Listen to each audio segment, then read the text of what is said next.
Hello বন্ধুরা, good morning. সবাই ভালোই আছো জানি, আমিও ভালোই আছি। তো আজকে রবিবারের বাজারে মাংস না করলে কি হয়, মাংস তো খেতে হবে। তো তাই আজকে মাংস রান্না করব, সেটা হচ্ছে কাঠের জ্বালনে। আর রান্নাটা কীরকমভাবে করছি সেটা দেখাবো তোমাদেরকে, ঠিক আছে?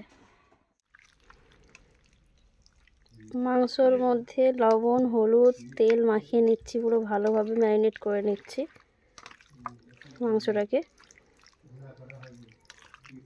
আর সরষের তেল দেওয়া রয়েছে, হলুদ আর লবণ ভালোভাবে মাখিয়ে আজকে মাংস রান্নাটা করব। মাংসর রেসিপি সেটা তোমাদের সাথে আজকে শেয়ার করব বন্ধুরা, দেখতে থাকো তোমরা।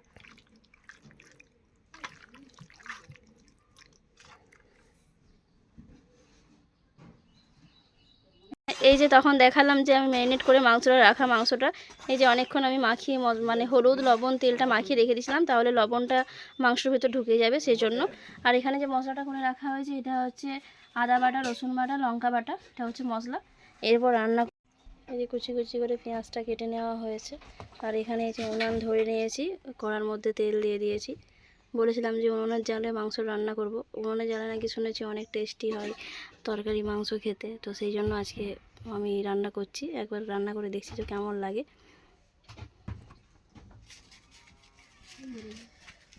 ফার্স্টেই লাল রং হওয়ার জন্য তেলের মধ্যে অল্প একটু চিনি দিয়ে দিলাম, এটা কালার করার জন্য শুধুমাত্র চিনিটা।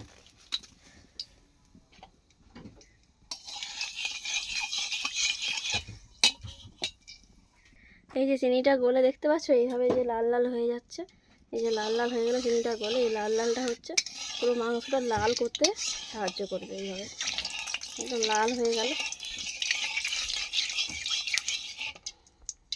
এই যে এইভাবে ফেনার মতন উঠে যাচ্ছে, মানে এটা হয়ে গেল, চিনিটা পুরো ভালোভাবে লালভাবে ভাজা হয়ে গেল।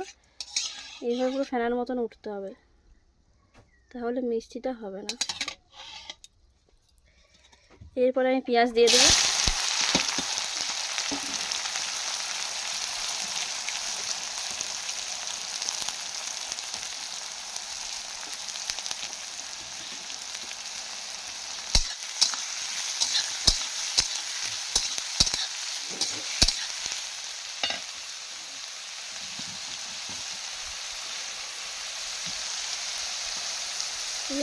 পেঁয়াজের মধ্যে পরিমাণ মতন লবণ দিতে হবে, তাহলে ভালোভাবে পেঁয়াজটাও ভাজা হয়ে যাবে লাল লালভাবে।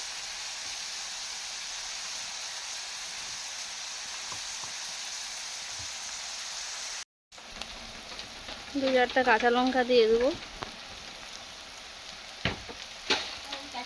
দু চারটা ফেড়ে কাঁচা লঙ্কা দিয়ে দেবো এর মধ্যে। পেঁয়াজটা ভালো করে লাল লাল ভাজা হয়ে যাওয়ার পরে আমি রসুন বাটাটা দিয়ে দেবো এর মধ্যে, রসুন বাটাটা এর মধ্যে দিয়ে দেবো।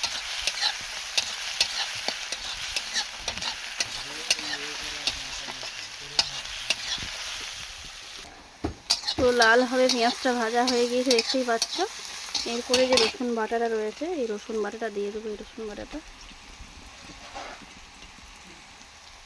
সিলে বাটার যে মশলা হয় মিক্সার গ্রাইন্ডারে মিক্স করার থেকে সিলে বাটার যে মশলাটা, সেটার টেস্ট আলাদা রকমই হয়।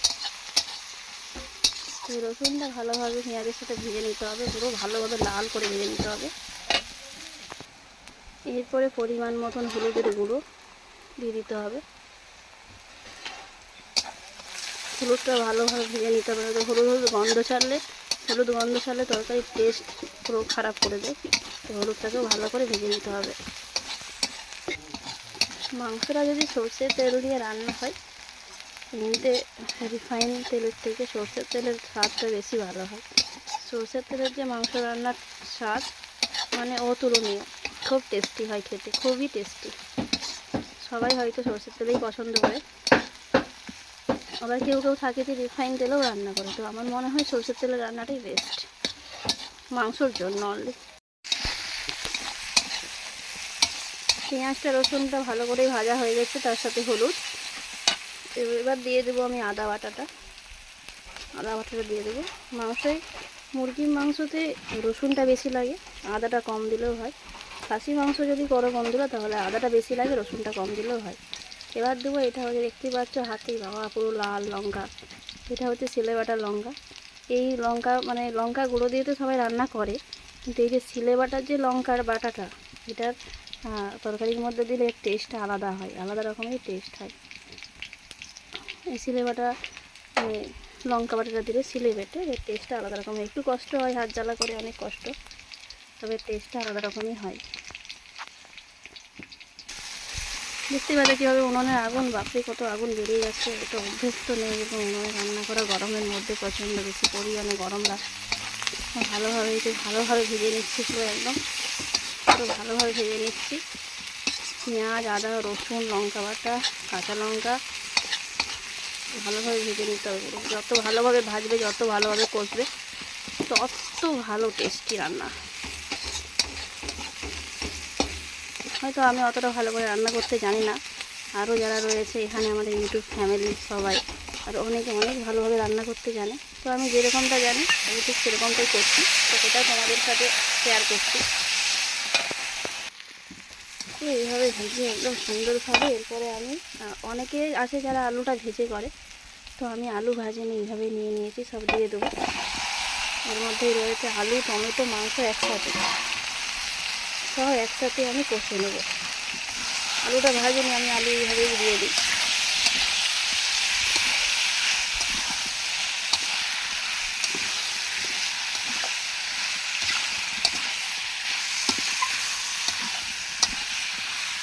ভালোভাবে কষে নিতে হবে। এই যে ভালোভাবে কষে নিচ্ছি, সব একসাথে মিক্স করে পুরো ভালোভাবে নাড়িয়ে চাড়িয়ে সব ভালোভাবে মিক্স করে পুরো কষে নিতে হবে।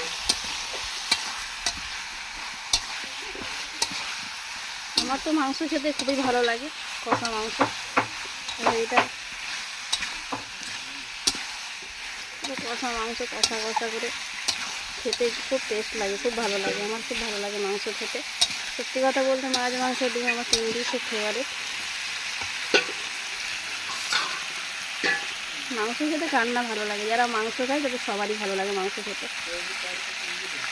কষার সময় কালারটা কি সুন্দর লাল লাল হয়ে গিয়েছে, দেখতেই পাচ্ছ কি সুন্দর কালারটা লাল লাল দেখতে লাগছে।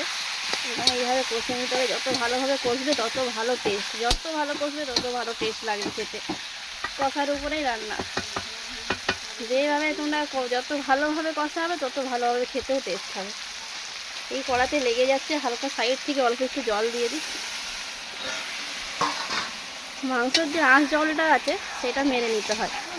আঁশ জলটা যদি না মারা হয় তাহলে একটু আঁশ আঁশ গন্ধ করে। আঁশ জলটা যদি খুব ভালোভাবে কষা হয়ে যায়, ভালোভাবে মারা হয়ে যায়, তাহলে বেশ ভালো লাগে খেতে।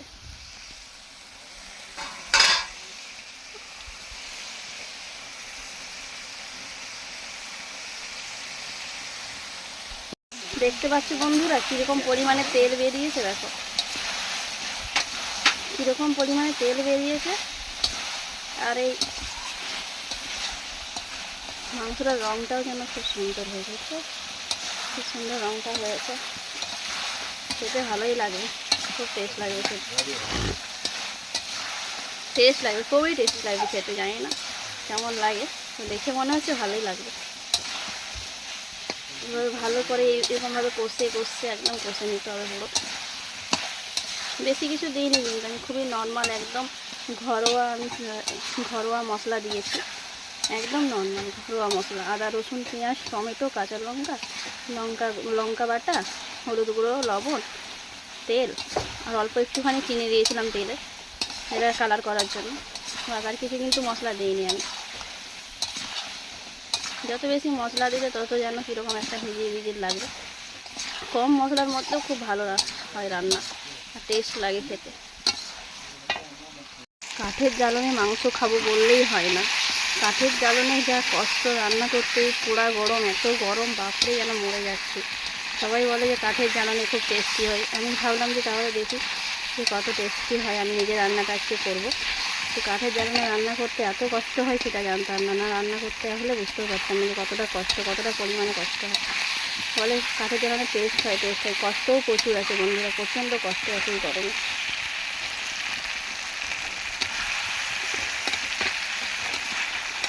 কিন্তু বেশ ভালো রান্না হচ্ছে। এরকম বেশি বেশি করে জ্বালন দিতে হবে, বেশি বেশি করে জ্বালন দিলে এরকম খুব সুন্দর বেশ ভালোই রান্নাটা হচ্ছে দেখতে। গ্যাসে রান্না করি আর এই কাঠের জ্বালানো রান্না বেশ ভালো লাগছে। রান্নাটা বেশ ভালো হচ্ছে, কষ্ট হচ্ছে কিন্তু রান্নাটা করতে বেশ ভালো হচ্ছে। এত সুন্দর কালার হচ্ছে, তাহলে খেতেও কত সুন্দর লাগবে। কষাটা ফাইনালি শেষ হলো, এবার জল দিয়ে দেবো। জল দিয়ে একটু সেদ্ধ করতে হবে জল দিয়ে, যেহেতু বললাম যে বিদেশি নয় দেশি আছে, তো সেই জন্য জল দিয়ে ভালোভাবে সেদ্ধ করতে হবে। কালারটা দেখতে পাচ্ছ কী পরিমাণে লাল হয়েছে। ফাইনালি মাংস রান্নাটা আমার কমপ্লিট হলো। এই যে দেখতেই পাচ্ছ, এগুলো উনুন থেকে একদম নামিয়ে নিয়েছি। এই যে কমপ্লিট হয়ে গিয়েছে। এবার আর কি, এবার খাওয়া, টেস্ট করা কীরকম হয়েছে। ঠিক আছে, চলো বন্ধুরা, দেখা হচ্ছে আরও নেক্সট কোনো ব্লগে। দেখা হচ্ছে, বাই, টাটা, ভালো থেকো, সুস্থ থেকো, এইভাবেই সবাই আমার পাশে থেকো। ঠিক আছে, জয়েন করো, লাইক করো, শেয়ার করো, কমেন্ট করো। ঠিক আছে, টাটা বন্ধুরা।